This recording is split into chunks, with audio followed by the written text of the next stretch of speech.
Good evening, my dear students. I am again with you taking a new lesson, The Last Bargain. Do you know what is a bargain? Bargain is an agreement in which both parties promise to do something for each other. You always go to some shops to buy some things, then you have to pay. This is also a type of bargain. अब इससे पहले कि हम आगे बढ़ें, मैं आपको एक बार पुनः वही निवेदन करना चाहूँगा जो हर बार करता हूँ. Please like, comment, share and subscribe this channel, क्योंकि इसी से मुझे एनर्जी मिलेगी. आप शुरू करते हैं. The last bargain. Come and hire me, I cried while in the morning I was walking on the stone paved road. देखिए, इस कविता में एक व्यक्ति है जो अपने आप को किराए पर देना चाहता है, जो अपने आप को मजदूरी पर देना चाहता है, क्योंकि इस समय उसे मजदूरी की सख्त आवश्यकता है. तो ये कह रहा है, आओ और मुझे कोई मजदूरी पर रख लो. मैं चिल्लाया, यानी कवि चिल्लाया. इस समय सुबह का समय था और मैं स्टोन पेव्ड रोड पे चला जा रहा था. स्टोन पेव्ड रोड का मतलब है पत्थर से बनी हुई सड़क. आप जानते हैं पहले के ज़माने में पत्थर से सड़कें बना करती थी. Sword in hand the king came in his chariot, he held my hand and said, I will hire you with my power. अब इस समय उसे मजदूरी पर रखने के लिए एक राजा तैयार हो जाता है और वो राजा अपने रथ में तलवार हाथ में लिए हुए चला आ रहा था. उसने मेरा हाथ पकड़ा और मुझसे कहा, आओ मैं तुम्हें अपनी ताकत के साथ मजदूरी पे रख लूँगा, किराए पर ले लूँगा. But his power counted for not and he went away in his chariot. लेकिन उसकी जो शक्ति थी वो इस योग्य नहीं थी कि मैं उसको अपने आप को किराए पर उसे दे देता, और इसलिए मैंने उसे मना कर दिया और वो अपने रथ में जैसे आया था वैसा चला गया. In the heat of the midday the houses stood with shut doors. I wandered along the crooked lane. An old man came out with his bag of gold. अब देखिए, इस समय दोपहर हो चुकी है और घर के दरवाजे बंद हैं और घर वाले भी सारे अंदर हैं. मैं इस समय उन टेढ़ी मेढ़ी सड़कों पर, उन सड़कों के किनारे किनारे चले जा रहा था. तभी एक बूढ़ा व्यक्ति अपने बैग ऑफ गोल्ड के साथ बाहर निकला. बैग ऑफ गोल्ड मतलब अपने धन के साथ, यानी सोने से भरा हुआ बैग के साथ वह बाहर निकला. अब देखिए, इस स्टेंजा में एक बूढ़ा व्यक्ति उस व्यक्ति को मजदूरी पर रखने के लिए सोने के सिक्के लेकर आया है और वह उसे अपने यहाँ मजदूरी पर रखना चाहता है. लेकिन क्या होता है इसके बाद में, आइए देखते हैं. He pondered and said, I will hire you with my money. He weighed his coins one by one, but I turned away. अब देखिए, जो व्यक्ति था उसको इस बूढ़े व्यक्ति का जो प्रस्ताव है वो भी मंजूर नहीं होता है, वो भी उसे अच्छा नहीं लगता है. देखो, इससे पहले एक राजा ने प्रस्ताव दिया था अपने यहाँ पर नौकरी पर रखने के लिए. फिर इसके बाद आ रहा है एक बूढ़ा व्यक्ति और वो भी बहुत सारा धन लेके और बाहर निकल आया है उस व्यक्ति को किराए पर, उस व्यक्ति को मजदूरी पर रखने के लिए, उस व्यक्ति को नौकरी पर रखने के लिए. लेकिन फिर इसमें भी वो क्या कहता है ये हम गौर करते हैं. तो वो जो व्यक्ति है, वो जो बूढ़ा व्यक्ति है, वो बाहर निकल आया है और वो सोच विचार कर उससे कहता है, देखो मैं तुम्हें अपने धन से तुम्हें किराए पर रख लूँगा, तुम्हें मजदूरी पे रख लूँगा, तुम्हें नौकरी पे रख लूँगा.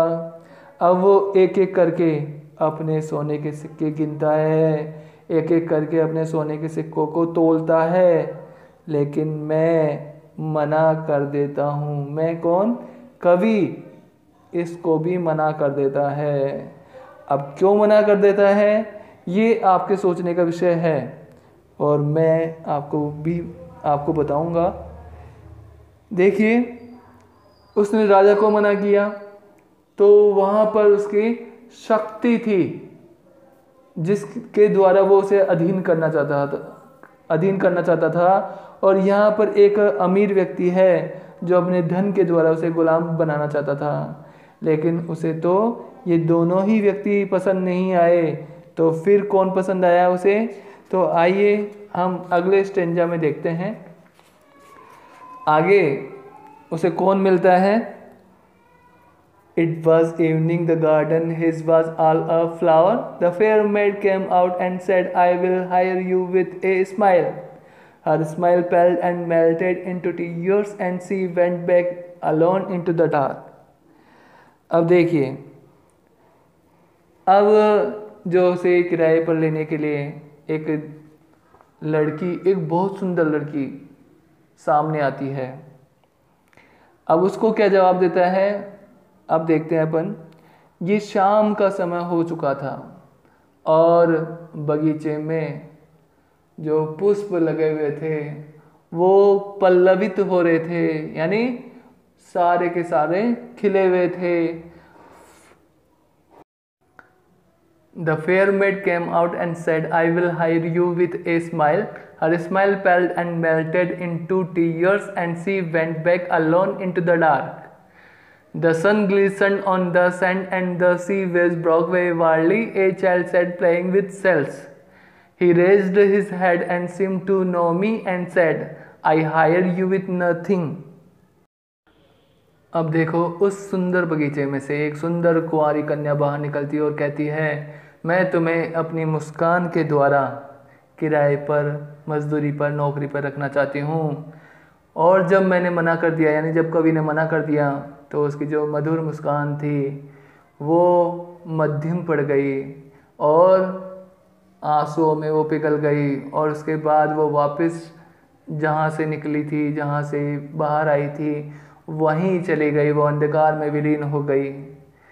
अब बोल रहा है, जो सूर्य है वो रेत पर चमक रहा है और समुद्र की जो लहरें हैं वो उठकर वापस टूटकर और वहीं विलीन हो जाती हैं जहाँ से वो आ रही होती हैं, यानी वापस लौट जाती हैं।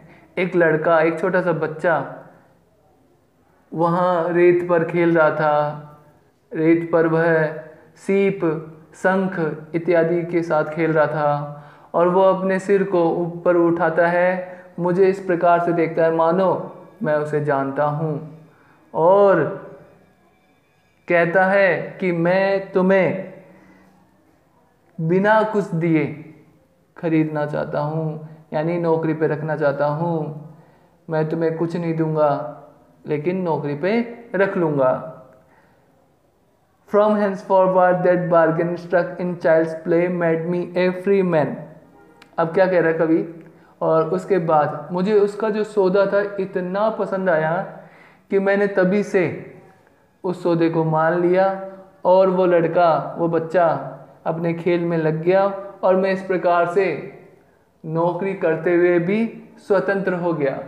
देखिए, ये जो पहले के 3 व्यक्ति थे उसमें उसे कहीं न कहीं गुलामी का अंश लग रहा था, कहीं न कहीं उसका ऐसा लग रहा था कि वो स्वतंत्र नहीं है। लेकिन जब बच्चे ने उसे एक सौदा दिया, उसे एक नौकरी का ऑफर दिया, तो वो उसे पसंद आ गया, क्योंकि वो उसे ऐसा लग रहा था कि वो उसके मतलब का है, उसके लिए स्वतंत्र करने वाली नौकरी है। इसके अलावा यहाँ पे देखिए, पहला जो है शक्ति का प्रतीक था, दूसरा जो था वो धन का प्रतीक था, तीसरा जो था वो एक आकर्षण का प्रतीक था और जो चौथा था वो निस्वार्थ प्रेम का प्रतीक था। और इसीलिए कवि को निस्वार्थ प्रेम पसंद आया, न कि तीनों, क्योंकि कहीं ना कहीं तीनों के तीनों कभी न कभी समाप्त हो जाते हैं, लेकिन निस्वार्थ प्रेम कभी भी समाप्त नहीं होता है। और एक और इसका प्रतीक मेरी नज़रों में सामने आ रहा है कि हर व्यक्ति अपने बच्चों के लिए ज़रूर कमाता है, चाहे उसने अपने माता पिता के लिए, चाहे वो अपने गुरु के लिए चाहे अपनी पत्नी के लिए नहीं कमाया हो, लेकिन वो अपने बच्चों के लिए अवश्य ही कमाता है। इसमें जो एक लाइन है वो मुझे बहुत पसंद आई। He raised his head and seemed to know me and said, I hire you with nothing। यानी उसने अपने सिर को उठाया और उसने ऐसे देखा मानो मुझे जानता हो और बोला, मैं तुम्हें बिना कुछ दिए नौकरी पे रखना चाहता हूँ।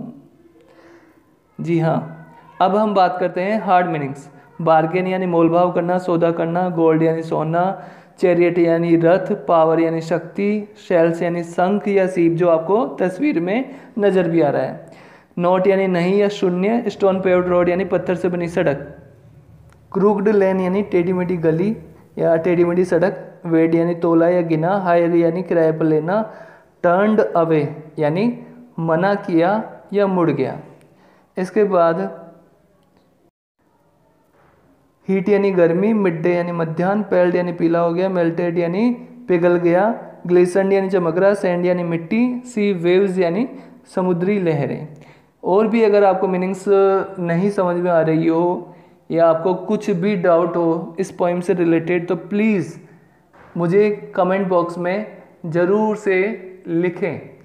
अब एक बार पुनः मैं आपको वही निवेदन रिपीट करना चाहूँगा कि please subscribe, share, comment and like this channel and also video so that I can present you more videos. Thank you.